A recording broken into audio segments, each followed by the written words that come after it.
Each day I wake up at 3:30 a.m. because somewhere off in the Adriatic is where the CEO of our technology firm resides. And he prefers that everyone start the workday on his local time. I wonder what cross streets I'll have today. It wouldn't surprise me if the joggers came back and tried to break our registration portal again. Wouldn't that be fun? The first thing I do after I roll myself slowly out of 3:30 a.m.'s blissful nothingness is to check my email, because it's Monday and I'm looking to see if the scheduled call between my team lead and our regional account manager is ongoing. Ding! Looks like our remote stand-up is getting pushed to later in the day. Ooh, goody! If things were running on schedule, then our regional account manager would have signed off on the updated roadmap that our team lead submitted for approval at the end of last week. Today our team lead has CC'd the whole group on an email subject line, re-DFA, which is not an acronym I'm familiar with. But the body of the email contains a go-ahead for one of my core subtasks, which is good. It looks like the first cross streets are Stanyan and Rye streets. I reach down beneath the bench of the bus stop and grab my trusty decoy ox, whom I use for all my microservices infrastructure projects, especially cross streets. Strapping ox to my head using a black leather belt that smells strongly of urine, I stand up and stretch my wrists above my forehead. In my left hand, I compose and send a quick Slack message to my team lead, letting him know that all systems are go over here in San Francisco.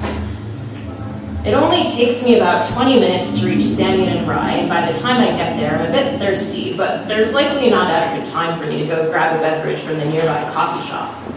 On the corner, I find my mark point, and that's where I hunker down into a crouch position and then wiggle my head back and forth until Ox's yellow duckbill is pointed due east. The edge of the sky is already pinking, and using the API of a nearby traffic light, I can begin running my first set of queries on today's updated sunlight.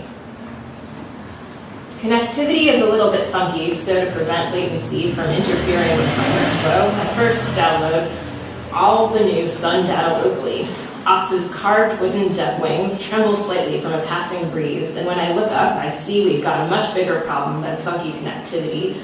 A large, many-winged flare attack has started overloading traffic in the sky beneath one of our private clouds. Shoot, based on the conical shape of our flare attack, I know we're in for a real doozy.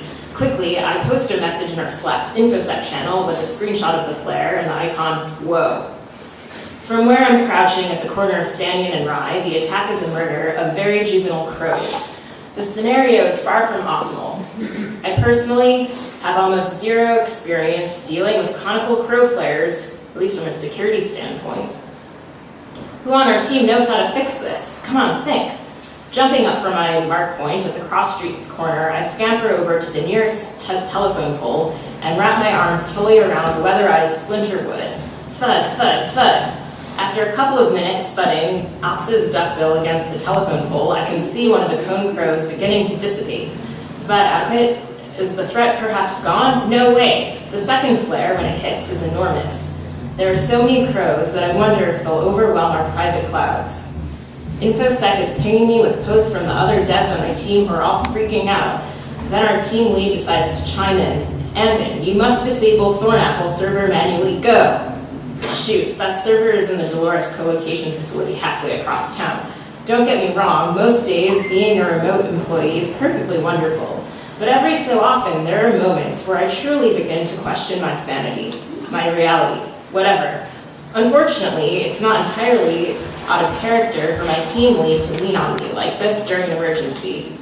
He knows that I'll always say yes because it's easier for me to say yes than it is for me to feel guilty or anxious about not having done enough. But still, wouldn't it be nice if we could map out these security risks a bit better next time and have a plan in place beyond ask Anton to haul ass across the town and manually disable Thornapple? I lift both hands up and press Ox in a place above my forehead before breaking into a sprint down Stanyan, hollering at a few pedestrians to get out of my way because we've got a crow-based flare attack in progress. When I finally reach the intersection, 17th and Dolores Street, I'm covered in sweat and my lower jaw aches. The Thornapple server is majestic as always in the morning mist, a few cobwebs clinging stubbornly between the crooked Y shapes of its crooked branches. My heart is racing, and I wonder if I'm not too late to stop the flare attack.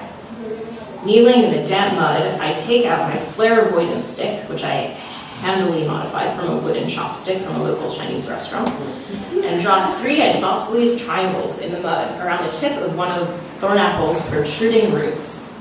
I hold my breath. First, nothing happens, then a massive hush goes out through the misty air around me. Good. I press my ear against the bark of Thornapple and listen intently. Nothing. Perfect.